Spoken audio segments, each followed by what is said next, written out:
Welcome to Nice to Matcha, a Project Zion podcast series where we meet new people, leaders, movers, and shakers. I'm your host, Robin Linkhart, and today I'm here with Shannon McAdam, who has been called to serve in Community of Christ, Council of 12 Apostles. If that call is sustained in legislative session at the 2025 World Conference, Shannon will be ordained during a worship service at that same conference. Shannon, it is so good to have you with us today. Welcome. Thank you, Robin. I feel so lucky that I get to spend some time with you today. Well, thank you. I feel the same blessing to be with you. I so enjoyed being with you this last summer at Reunion at Samish Mm. Island. Yes. Now, you have been a guest on Project Zion once before, but today we are going to get to know you much, much better.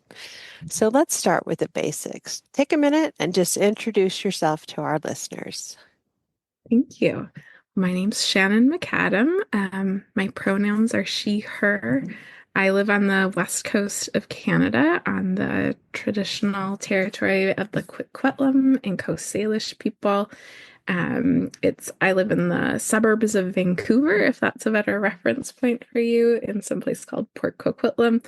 I live here with my husband Matthew and our big collection of board games. We're really into playing board games. We both love to cook, and I love to do some gardening. And we live right next to a river, and I love walking along the river in my spare time as well. I've been working in technology for the past 16 years in different roles, most recently in business sales, where I get to support entrepreneurs, which I love doing. And I attend the Vancouver congregation of the Community of Christ, where I'm an elder. And it's very funny how timing works, but I was presented with a call to high priest that I accepted just shortly before I then was presented with another call to apostle. So it's been a few months of that for me. And I'm also serving on the Mission Center president team for Canada West in a volunteer capacity. Thank you, Shannon. So we want to hear all about your growing up story. Like, where did you grow up and what was life like for you in your family and in your community? And some of your interests and hobbies. We know you like to cook and you like to play board games. That's wonderful. And where was God and faith in the mix of all of that? Thank you. Well, I grew up in this area in the suburbs of Vancouver here, and I attended the Vancouver congregation. I don't know. When I was little, I loved that we had a big backyard that I would play in a lot. And that was like my favorite thing to do is roam around the neighborhood and climb trees and things. I Church family was really important to me from a really young age. We attended church pretty much every Sunday. And yeah, I think one of the interesting things about here on the west coast of Vancouver is there's not as many churchgoers just in general as in other places around North America. And so a lot of we're kind of rare group of people that went to church on Sundays. And I was thinking back to my really early childhood memories, and I really have a vivid memory of my own baptism and our pre-baptismal classes, actually. We had one other church family in our neighborhood who had girls about the same age as me, and we had someone come to their house and we'd sit around their kitchen table and like say the Bible verses we'd memorized. And I just remember feeling really cared for by this person I didn't really know well from my church, but he would come to their house and teach us. And I think that set a real groundwork for me of, yeah, my church family. And then I also vividly remember my baptism because we got baptized in the church font and it didn't have a hot water tap. And so the dads were boiling pots of water in the kitchen and running them into the font. And it was quite the production, but it was a really memorable experience to be baptized with my friends and actually a young adult woman who was just joining the church at the same time as well. And then I also remember my confirmation really vividly because I really, like, when I was little, we were told the Holy Spirit is going to be put on you in your confirmation. And I was like, what does that even feel like? But I really had a feeling of warmth and I was overcome with tears actually, which was kind of a new experience for me, but at the same time, I'd witnessed my grandfather crying when he was ministering and filled with the Holy Spirit. And so I was like, oh, maybe this is what it's like. And for me, kind of all my life since then, tears have been one of those signs for me that God's really close by. And yeah, I'm a bit of a crier now myself as a result. My grandfather was actually a big part of my church growing up. He and my grandma lived in Chilliwack, which is a little further out of the city, and would often come into Vancouver for special church events and classes and things. And once I was a teenager, they were almost always picking me up and dragging me along with them. So I went to church history seminars, and I think I took a Ministry of the 70 course and like basically whatever grandpa and grandma were going to, I got picked up along the way. Um, and I was really deeply formed in that experience in the church. And I really appreciate the congregation I grew up in. I don't know, I sometimes felt like I didn't fit in school and things like that when I was a kid, but I always felt really at home in my congregation and felt accepted there. And I was, challenged at a young age I was a bit of a shy kid, but they're like, oh, you can do a reading or a prayer. And so I was able to grow and, not be quite that shy kid anymore because I was able to get up and do readings and things in church. And the other thing with my congregation is they and I think, and still quite pride themselves on being really forward thinking and willing to question what's happening in the church.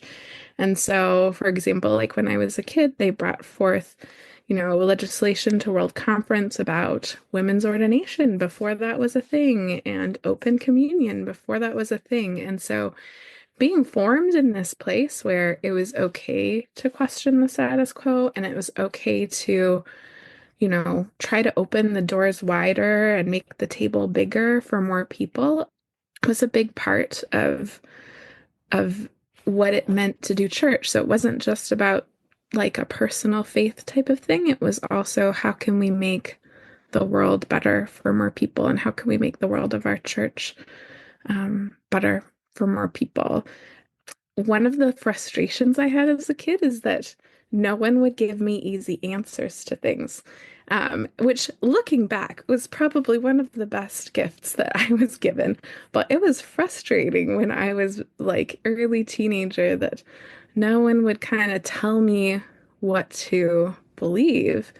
But later in life, I realized that was really a gift because it helped me learn how to build my faith from my experiences and the people around me and our tradition in sort of my own way while still being formed in this church that has like, yeah, lots of beliefs that are important to me as well. So it was a really I really like as I was thinking about my young life, I feel really lucky for the place that I grew up and the people that I grew up with.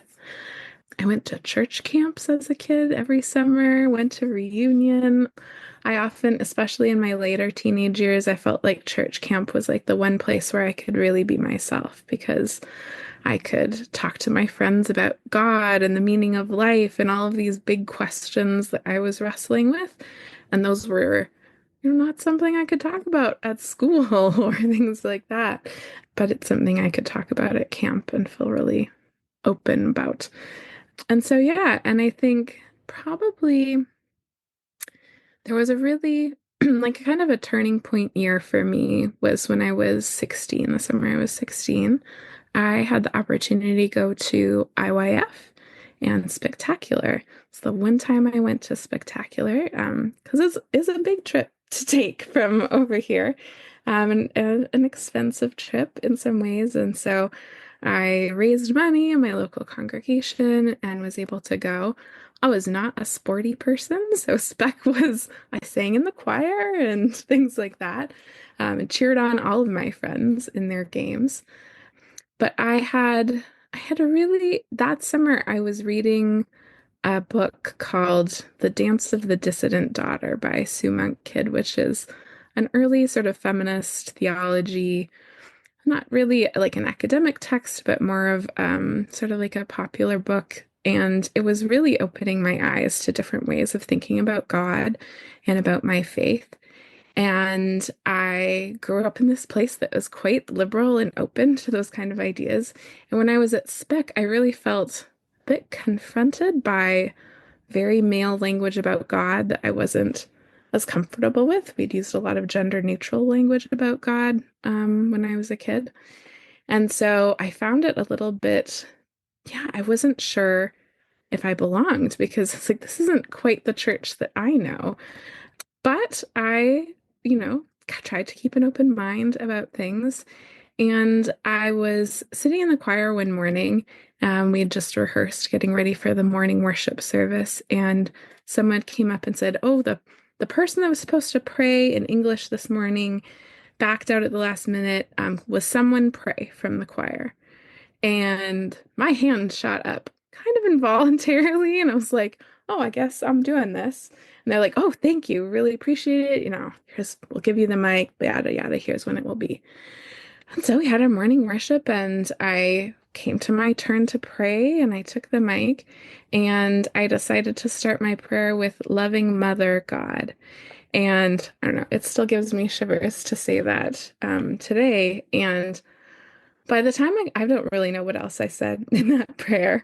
By the time I got to the end, I was like, oh man, people are gonna be coming with pitchforks for me, and I'm gonna be like, but pretty much no one said anything. One man came up to me afterward and said, "Thank you. We need to hear that more often." And I was able to sort of process it with some friends. They were like, "Shannon, that's we're glad you said that," and things like that. And I had a real sense coming out of that maybe there was more to my relationship with God than I realized, in terms of becoming a leader and not just someone who just kind of went by how things were.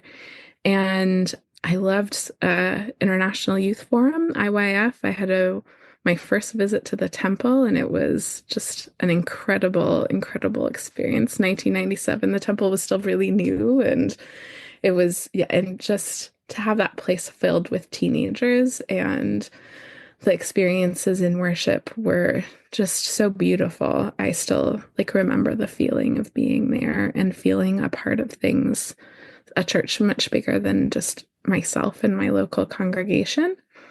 And I started to think about maybe someday I could work for the church, and that would really feel like a calling for me. And so, kind of talking to different people, and my mom was very supportive. My mom's always supportive of everything. And she's like, people have told me that if you're serious about wanting to work for the church someday, you should really think about going to Graceland for university, which I had never thought about doing before. And so I decided to start exploring that and was able to scrounge up as many scholarships as I could, applied to everything under the sun that I could find. And I was able to go, which was, yeah, a big part of my journey. It's really exciting. So, what kind of studies did you do in high school? Do you call it high school in Canada or? Yes, yeah. In high Okay. school, it kind of like general studies. I Hmm. really found a love for computer science when I was in Hmm. high school.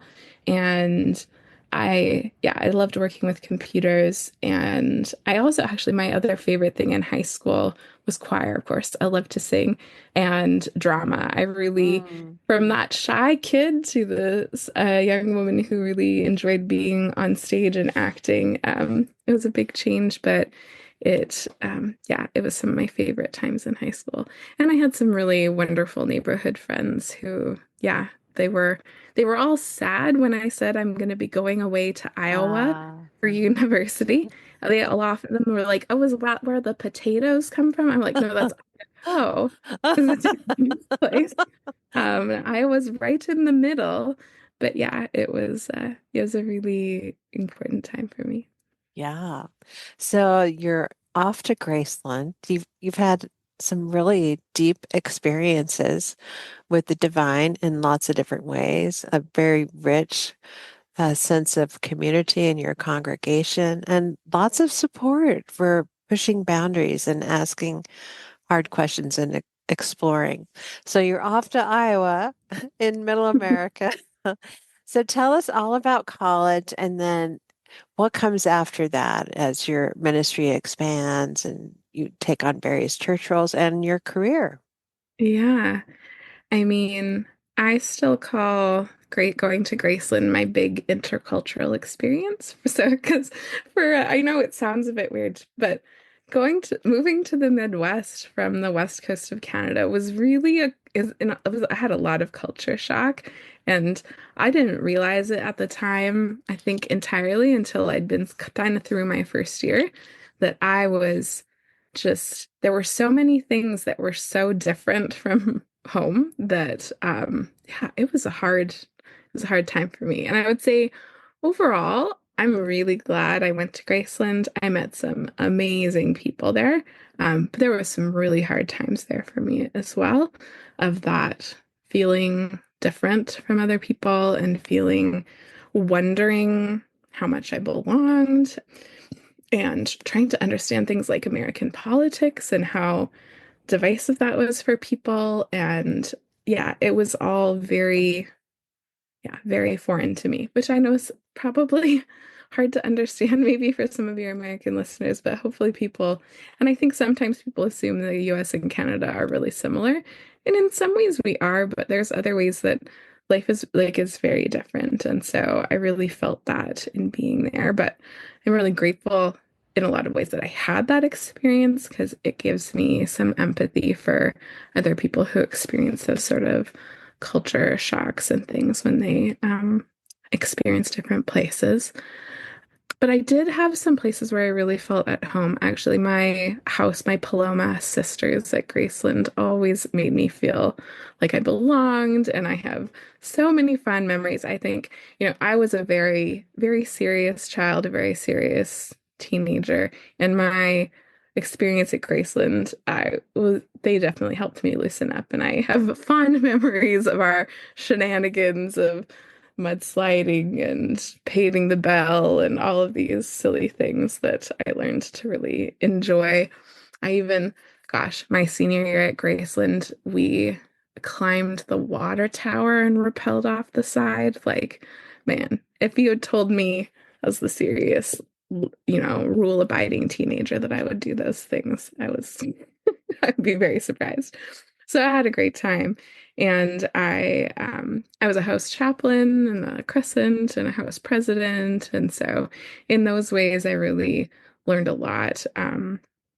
I learned a lot about myself as a leader through those experiences and began to think of myself that way when I was at Graceland. I had my major was in information technology, and I took a lot of computer science and business courses, and I loved that.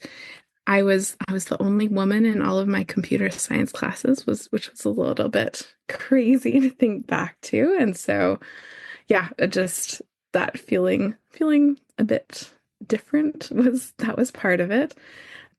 And then I also minored in church leadership, and so I was able to take courses in theology and biblical studies and pastoral care and in the church leadership program, actually, they we had these small groups, small reflection groups that would meet regularly, and I have such fond memories of that group of people as well, because they were also really asking hard questions and exploring what does it mean to be part of this church, let alone the future leaders of this church. And I always felt like it was a really safe space to ask questions and be myself as well. And I had, a lot of formative experiences in my Graceland years. I spent a summer doing as an intern at church camps at Lewis River Campground in Oregon, which was great because I'd never been to anything but my own camps at Samish Island. And so it was great to see how other places do camp. And then as kind of a result of that and some other things that were going on kind of in the world at large, the IT jobs we were all thought we were going to have were starting to disappear and wasn't as exciting of a field. And so there weren't as many job opportunities. And so the encouragement of, oh gosh, so many loving professors who supported me in discerning that I would go to theology school and do a master's degree right after Graceland. Tony and Charmaine Chevella Smith, Don Compier, Patricia Eppinger. Yeah, just really, really, well, Bob and Barb Mesley, supportive people. And I was in the honors program, and so I did my senior honors thesis on feminist interpretation of the Bible. And it was so amazing to go from having been that teenager at Spec saying this prayer to Mother God to be in this room at Graceland filled with people excited to learn about feminist interpretation of the Bible from me. And it was just really affirming. And so I will say one other kind of contextual thing. I had been there at Graceland for 4 years, and I was, because I was there through 9/11, being in the US was feeling less comfortable for me at that time. And so I decided I wanted to move back to Canada. And then I was able to get accepted at Vancouver School of Theology in my hometown. And that meant I could live at home with my parents. And so I did a Master of Divinity degree at Vancouver School of Theology, which again was like such an amazing experience. And actually, before I graduated from Graceland, my final semester there was actually when I was called to elder, which was unusual. It was apparent, I think, if I remember correctly, it was the first time that priesthood calls came out of the Graceland congregation. It was something that Blake Smith had been an advocate for, is identifying calls when people are in university that maybe their home congregations hadn't had a chance to see the type of leadership they were able to offer. And so I was one of that first group of people to be called, and I was ordained. I decided to wait and get ordained at home. I still remember a friend was like, "Well, it's not like it's your wedding or something." I was like, "But it is." Like for me, that sacrament of ordination was just as important to my life and who I am as getting married. And so it was really important for me to do that with my family and friends at home. And that's another fond memory I have is of my ordination service in the Cedar Chapel at Samish Island, which is a grove of trees with wooden plank benches. And there was two of us, myself and Chris Phelps, actually, who was on that other podcast with me. We were both ordained to elder in the center of a circle of people and a circle of trees. And to this day, when I'm looking for a place in my mind to go to calm myself, it's that Cedar Chapel that I go to as a place of, confirmation and safety. So it was with my fresh ordination to elder that I went to theology school, and it's an ecumenical theology school, Vancouver School of Theology. So people from all sorts of different denominations, both Christian and actually Unitarian Universalists as well. And wow, what an eye-opening experience to study with all of these different people from different backgrounds. I found my friends pretty quickly amongst other people who came from what were called sort of free church traditions. So a friend who was a Baptist, a friend who'd grown up sort of like a Mennonite tradition. And then we also adopted a friend who was Catholic, a woman who was Catholic, knew she was probably never going to get ordained, but wanted to study ministry anyway. And so we were very good friends and they were great kind of, co-conspirators to have through that experience, because it was a little bit odd to me sometimes. I still remember the first time sitting through an Anglican worship service, and I was like standing up and sitting down and saying these certain words, and I had no idea what we were doing and just trying to follow along. By the end, and even now, I do love those Anglican services now, and I love following along with the singing and everything. But I got to study with some amazing professors. I got to study with Sally McFague, who's like the grandmother of feminist eco theology. And she was my Theology 100 teacher in her, yeah, I think she was probably in her 80s at that point in time. Anyway, just a force to be reckoned with. I learned so much. And I was able to use my congregation as a sort of study subject for my more practical classes. It meant I had to unpack a lot of what it means to be community of Christ. And it really made me think deeply about, is community of Christ the place for me? Because I was shown all of these other different Christian traditions, introduced to them. And in the end, I decided, partly because of some of the beliefs and partly because of sometimes the baggage you packed yourself is the baggage you know the best, around my own, because every Christian tradition has its own baggage and history. I'm like, well, this history I know really well. But I also, things like our model of ministry and the way that we share in lay ministry and the way we ordain a lot of people, that really spoke to me about the inclusiveness of our church, and that was really important to me. And so I decided to stick with this little church that could. And after I finished my Master of Divinity degree, I even started a second master's degree because I thought I wanted to get a PhD. But partway through that second degree, I had the chance to become a part-time paid pastor in Vancouver. And so I decided to stop going to school and take on that part-time job. And I simultaneously took on another part-time job with the company that I've worked with, for the tech company I've worked with for the last 16 years.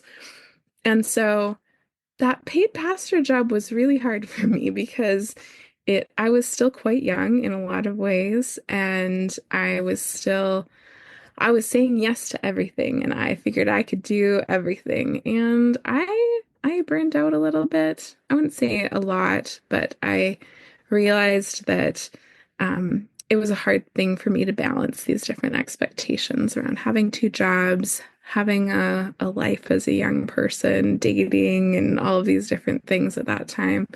And so I decided to end my time as pastor, partly because I was offered a full-time job with this tech company and decided it was the right choice for me. And to give volunteer ministry was what felt a lot better for me at that time. And so I continued doing a lot of volunteer work in my congregation, you know, counseling at camps and helping direct retreats. And I got involved in the Nurturing Spirit retreats here and the Creating Connection program a little bit. And I just found that being a volunteer in the church was the best path for me at that time, and was, something that had been modeled for me by my family through the years.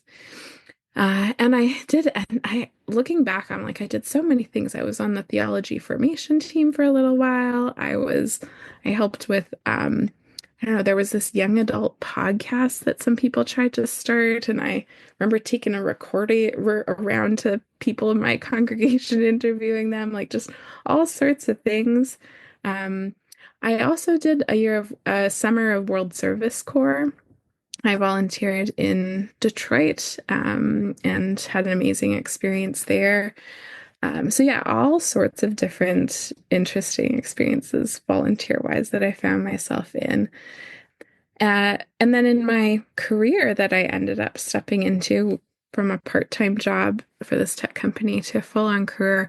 I ended up in lots of different roles in sales and technical support, in operations management, in training and development. And so it became a place where I was able to develop a lot of skills, and I felt really it's a really inclusive environment, and I felt really valued for my skills.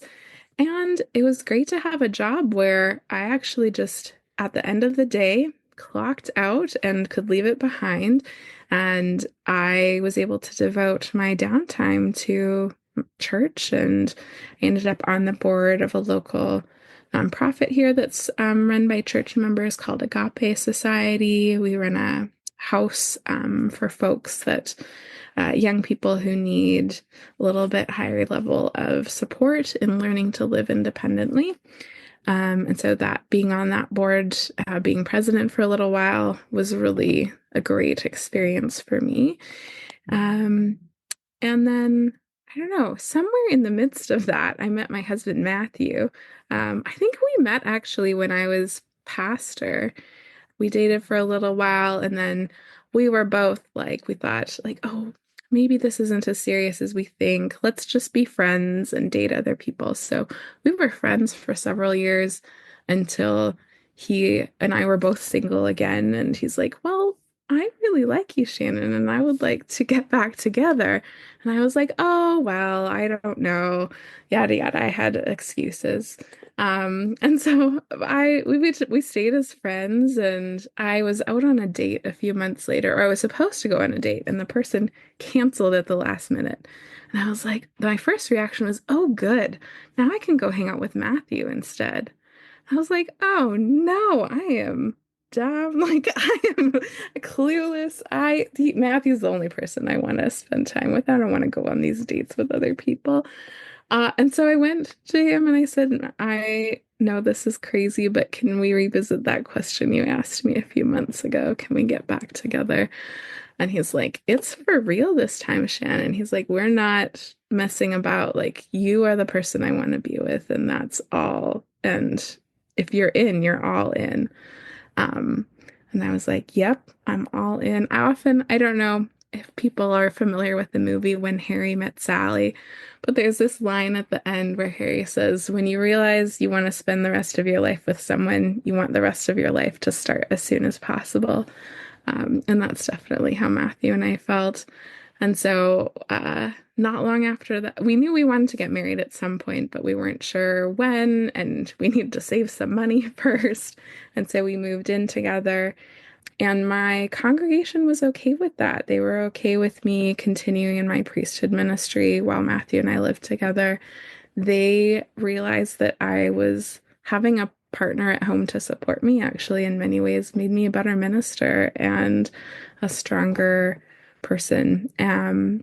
But my mission center kind of caught wind of it, and they were not happy and asked that I resign my priesthood card temporarily until I got married.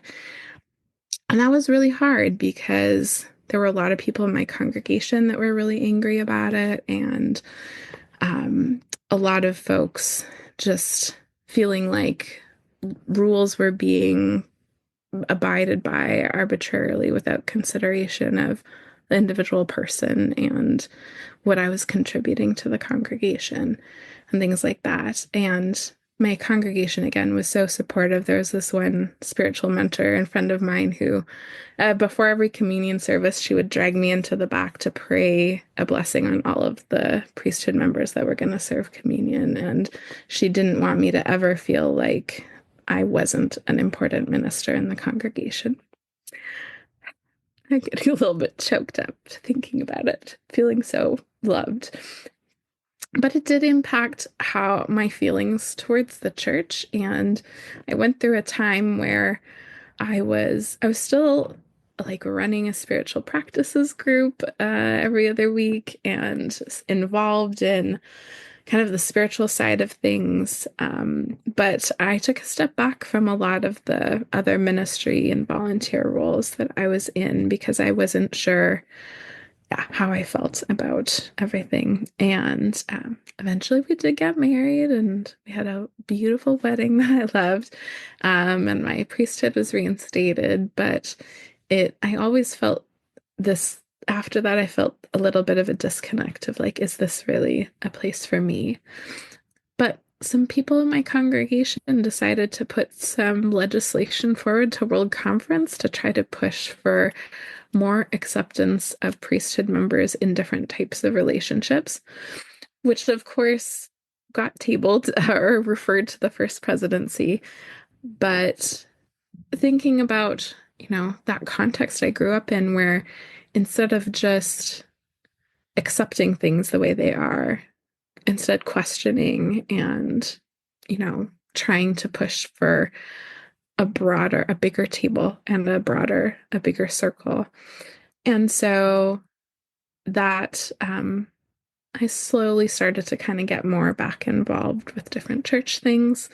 Um, Sadly for Matthew, it was a really bad experience for him of the church because he was new. He didn't know anything about Community of Christ. And here, his, kind of first big experience of it was his beloved being hurt by the organization. And so it was a really hard time for him as well.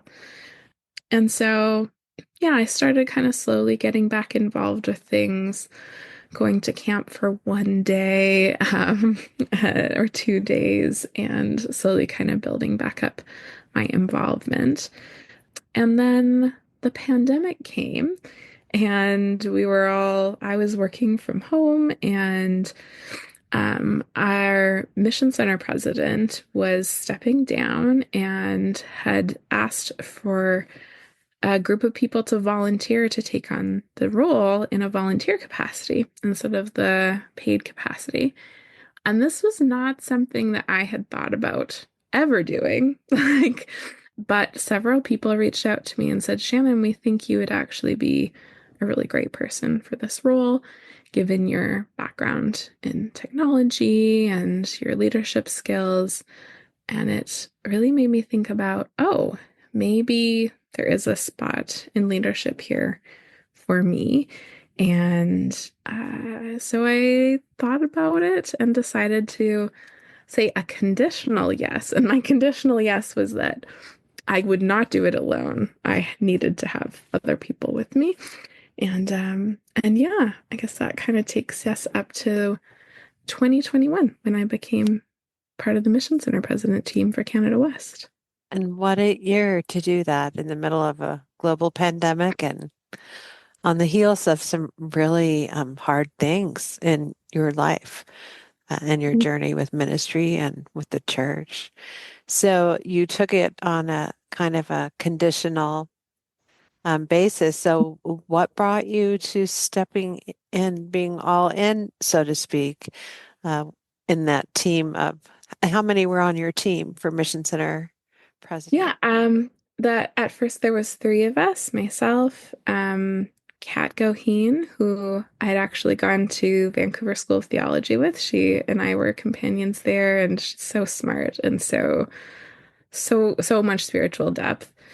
And and the third person at the time was Gwyn Beer, who's my auntie, and Oh, she's such a oh my gosh, and she's just been called to 70, which is a huge joy. I am so excited for her to that call. But anyway, but Gwyn is just has such a big heart and is so practical.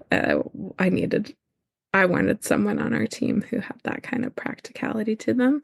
And in terms of like how I ended up saying yes to, I have to credit in a lot of ways my grandfather and my mother. My grandfather was district president back in the days before mission centers and we had mm, districts as a volunteer. And my mother was involved with district leadership as a volunteer. And I realized that I could, like, even in a volunteer capacity, do pretty big things and contribute to something. And maybe in this capacity of further leadership, help draw, like I said, draw that circle wider and build that bigger table mhm. and push for the changes in the church that I was hoping we could make. And yeah, and then more recently, Gwyn discerned that she was ready to step away from the team, but had the really wise discernment to invite someone new to be together as a group of four. So Becky Middleton Mm. has been our other companion on this journey. And I will say, like, they've been such an amazing group of women to work with. Like, it's been such a blessing.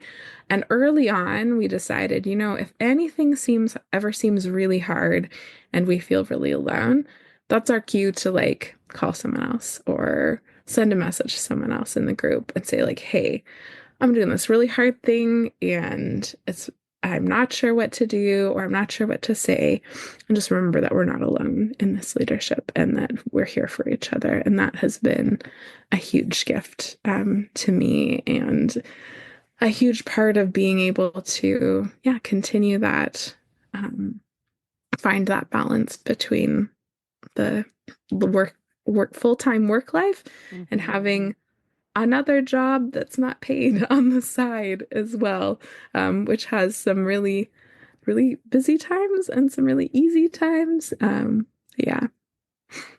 That I love hearing your story, and I've heard doing these interviews, I've heard a few other stories of as we moved into understanding that we needed to walk into the future with shared leadership and a volunteer model for roles that for so long in the past had been sustained full-time Mhm. employed ministers. But you brought something up that's part of our history, and I love the way you bridged it into understanding the volunteer role as a mission center president, and that is our district presidents were always volunteer uh, for Mhm. decades and decades and decades. And that was a big job. And those folks shouldered a lot of responsibility and shared that with other volunteers who pastored and who were in a variety of councils and lots of different functions. So I love that was a way for you to live into this and that you had a grandfather that modeled what that looked like. Yeah, my grandfather's Alf Beer. I don't know, some people might know him. He's a little bit famous in the Pacific Northwest. And it's really funny. So I was at the local Chilliwack congregation here had a anniversary event last fall where they celebrated their 50th anniversary of being in their building and 100th of anniversary of being in Chilliwack. And they had all of these like artifacts, quote unquote, of like old district newsletters and things. And so I was looking through, and there's this newsletter from, I don't know, it was early 1980s, and they were talking about how, they really need more people to give generously, and they need more volunteers to help with the work of the church and all this. It's like, oh man, we could run this article today in our mission center newsletter and say pretty much the same things. And it was, I don't know, it was really, yeah, it was fun. And also, I don't know, in some ways comforting to know that people were asking the same questions and wondering the same things. Hmm. Yeah, back in the day. That's awesome. Well, I want to take a little side trip now and talk about a different topic that's resonant and we've heard it threaded through your story.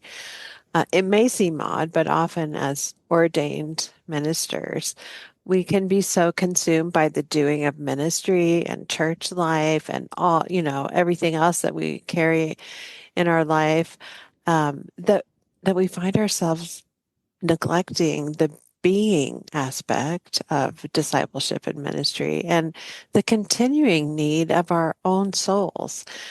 So, Shannon, how do you nurture your relationship with God? Such a good question. There are things that, I don't know, they're sort of, I would call them like my non-negotiables. Like at least once a year, I make sure I get to a spiritual retreat. Usually it's Sandwich Island because that's my spiritual home where I can spend days in silence and contemplation and being in nature and filling my cup back up. And yeah, the nurturing spirit retreats I've attended there over the years. Sometimes I get to go more than once a year, but I always go at least once. They have really helped sustain my spiritual journey, and I've learned so many different spiritual practices as well that I've been able to take into my daily life.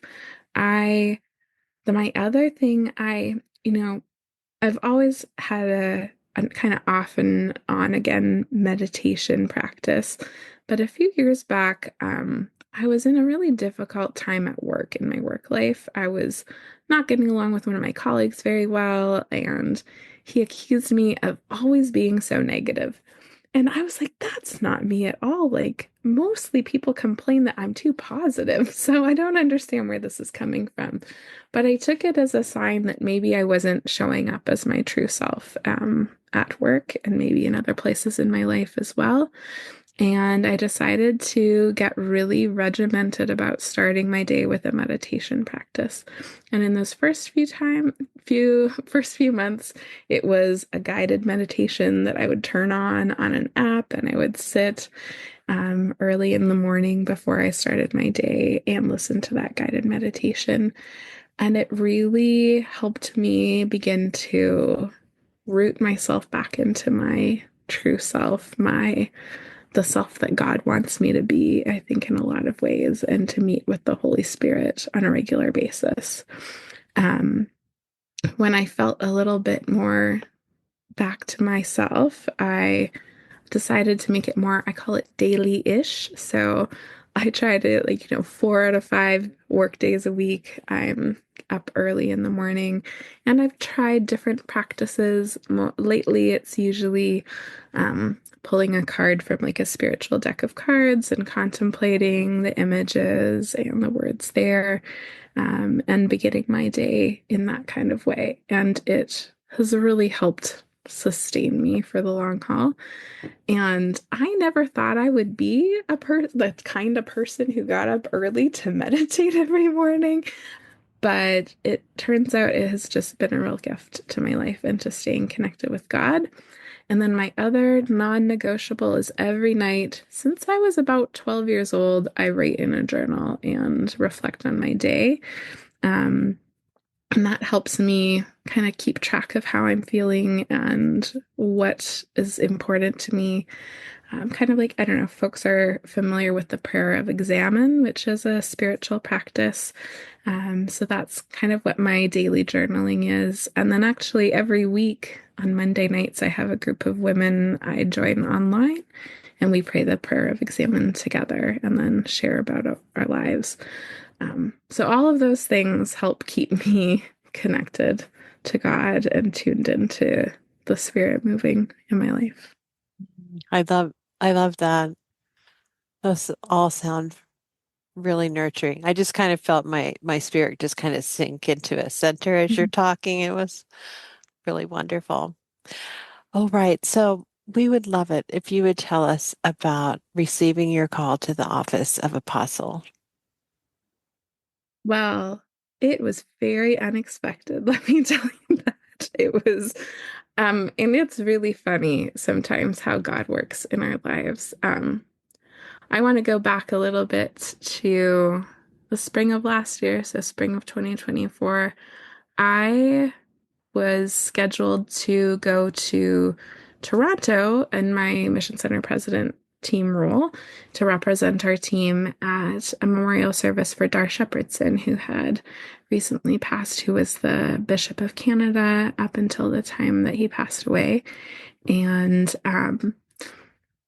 strangely enough, a few weeks before, my own sibling, Joy, had gone into the ICU, and we really weren't sure how long we had left with Joy at that point. Um, but Joy kind of rallied a bit, and so I decided, well, I'm going to go take this trip and be there because it's important. And I was kind of looking forward to getting away for a couple of days too, because it was a pretty intense time. As you can imagine, I was in a pretty tender space. But the folks in Toronto welcomed me so warmly, and I felt a sense come over me that I was doing the right work at the right time. And I was sitting during Dar's memorial, and someone talked about how Dar had worked in a corporate job for 16 years before coming to work in Community of Christ. And I was like, huh, that's funny because in a month I'll have worked at my job for 16 years. And I wonder when I might leave my corporate job and go work something else. And I ended up having a little conversation with Art Smith at the time to say, Art, I know I've always said that I love where I work and I love being a volunteer, but listening to Dar's story today made me think perhaps this is a question I need to revisit again. And Art was like, "Oh, I'm happy to talk to you about that at any time." Um, but and I said, "Yes, let's talk later." Um, a couple of weeks later, my sibling Joy passed away, and it was a really hard time. And I took some time away from work to be with my grief and my family and be with myself. And so that kind of idea faded a little bit into the background. But then I just kept going to church things and hearing the hymn, You have come down to the lake shore. And there's this line in the hymn about leaving behind your small boat to seek other seas. And every time I heard that hymn, I cried and I could not. And there's a verse about you need my hands and my exhaustion. And I was just, yes, it felt like every time I heard that hymn, God was saying, Shannon, I have a call for you. And I was like, nope, nope, nope. And so I was scheduled to meet with Art. He was in town for that Chilliwack anniversary party that I mentioned earlier. And he and I were going to have a virtual meeting with Stacy to talk about leadership development because it's an area I'm really passionate about of just helping form young leaders and encourage people in leadership in the church to grow into their gifts. And so we had this meeting scheduled and we sat down, and I quickly realized that this was not going to be a meeting about leadership development. And I was presented with this call to apostle, and I did not know what to say. I still don't know what to say sometimes.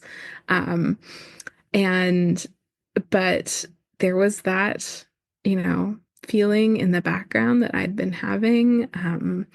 And I said, thank you, and said, I will need some time to think about this. And then, so that was like on a Friday. And then the next day, I drove out to Chilliwack for their anniversary party and our celebration. And as part of the celebration, we got to go see one of their former church buildings that they had been in. And we walked into this building, and I turned to the side, and there's this little alcove, and hanging on the wall was like a plaque with some words printed on it, and it said, "Perhaps this is the moment for which you were created." And I was like, oh, okay.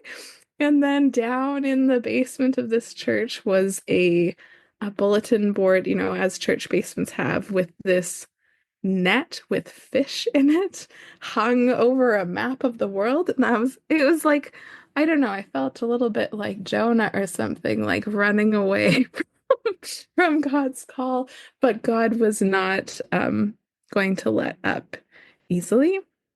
And that evening, at the end of the hymn sing, after all the songs had been sung, the pianist started playing You Shall Go Down to the Lake Shore. And I was like, okay, okay. And I talked to a couple of close spiritual friends about the call. I talked to Matthew a lot. He was the first person I actually drove to his work after my meeting with Stacy and Art and said, we need to talk. And over the course of the next month, I realized that, or we realized it was a call that I could accept and step into. And since saying yes, it has felt a little bit about like, I don't know, getting on a roller coaster ride or something because there's been, ending my current job and saying goodbye to colleagues who I love dearly and have been amazing supports. And yes, beginning to build what's going to be a pretty different life for us as I try something totally new. Yeah, so this is a brand new chapter in your ongoing adventure with God, and it's already starting to change things for you. What else has been unfolding in these last few weeks? I mean, it is, I do have an unfolding sense of trust in God in a lot of ways that um, I don't know. I've had a lot of self-doubts in this time and felt a lot of imposter feelings, like who am I to be called? But then I think about all of the people in the Bible who were, unprepared, unqualified, and yet God called them anyway. And so I feel like I'm in good company in that respect. Um, and yeah, I mean, in some ways, not much will change because I won't be moving. I'll be working from home. I'll continue to live here and I'll be adding some traveling and I'm gonna have to tidy up my home office here again. But yeah, I'm preparing myself for a new way of life in some ways. Yeah.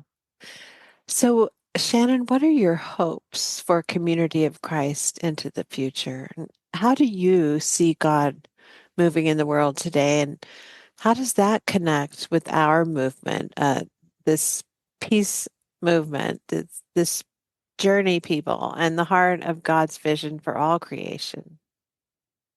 Yeah, I think I've heard it said that hope is a muscle, and I think it is something that we have to do regularly so we can keep it limber. I think what brings me hope is that, like I've said, building the bigger table and drawing the circle wider. I think we have so much to offer the world, and I think when people hear about us, they're like, wow, what is this church? And I am hopeful that there are many people who, I don't know how to put it, except who need us, and they don't know yet that they need us. People who are longing for a spiritual home, longing for a sense of community. And I think our church is really uniquely positioned to give people that sense of home and that sense of open place to explore and ask questions and be faithful and through it all and journey together through it all, knowing that we're not alone. And so I think that's my hope. And also, I don't know, on a personal note, so many times during my time as Mission Center president, I've said, oh, if only I had more time to do this or that or the other thing, if only. And so I'm hopeful that some of the hopes that I have for our church, that I can be even one little piece of helping make that possible. Okay, is there anything else that you would like to share with us today, Shannon, that I haven't asked you about? No, I think that's good. I've really loved spending time with you, Robin. So thank you for this opportunity. Oh, thank you. It's my joy. And thank you so much for making time to be with us here on Project Zion Podcast and share your story with all of our listeners, Shannon. Thank you. If you would like to hear more from Shannon, check out episode 766 in the What's Brewing series, where she talks with others about combined reunions in the Northwest. That's part one. Part two is episode 769. To meet other leaders who are taking on new leadership roles at Community of Christ 2025 World Conference, check out our Nice to Matcha series. You can find the link in the show notes for this episode. As always, a very special thanks to all of you, our listeners, for spending a portion of your day with us. This is your host, Robin Linkhart, and you are listening to Project Zion Podcast. Go out and make the world a better place. Take good care. Bye-bye.